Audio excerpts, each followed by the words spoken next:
BNP প্রার্থী গুলিবিদ্ধ, হামলাকারীদের বিচারের আওতায় আনার নির্দেশ প্রধান উপদেষ্টার। বিএনপিতে যোগ দেওয়া নিয়ে যা বললেন রেজা কিবরিয়া। 15 মাস ধরে বাইরে, ভোটের পর ব্যারাকে ফিরতে চায় সেনাবাহিনী।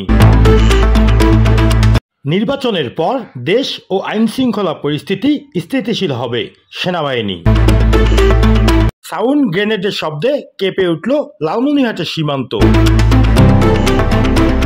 এককভাবে নির্বাচনের প্রস্তুতি নিচ্ছে এনসিপি, নাহিদ ইসলাম। চাচাকে বাবা পরিচয় দেওয়া সেই ইউএনওকে ওএসডি।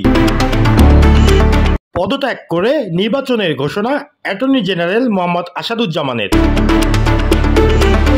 জোট করব না, নির্বাচনী সমঝোতা করব, শফিকুর রহমান। কঠোর নির্দেশ দেওয়া হয়েছে আওয়ামী লীগের কর্মসূচি প্রতিহতে, স্বরাষ্ট্র উপদেষ্টা। আওয়ামী লীগের পক্ষে মিছিল করলে 1 ইঞ্চিও ছাড় নয়। সাবেক মন্ত্রী লতিফ সিদ্দিকীর জামিন মঞ্জুর।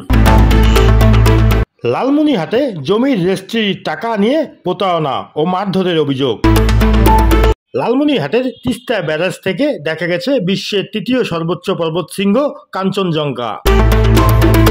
মুগ্ধর ভাই স্নিগ্ধ যোগ দিলেন বিএনপিতে। নির্বাচনী প্রচারণায় হামলা, বিএনপি এমপি প্রার্থী গুলিবিদ্ধ। পাটগ্রামের আজাদ অবৈধ ব্যবসা করে অর্জন করেছে কোটি টাকা, প্রতারণা করে নিয়েছেন স্ত্রীর চাকুরি।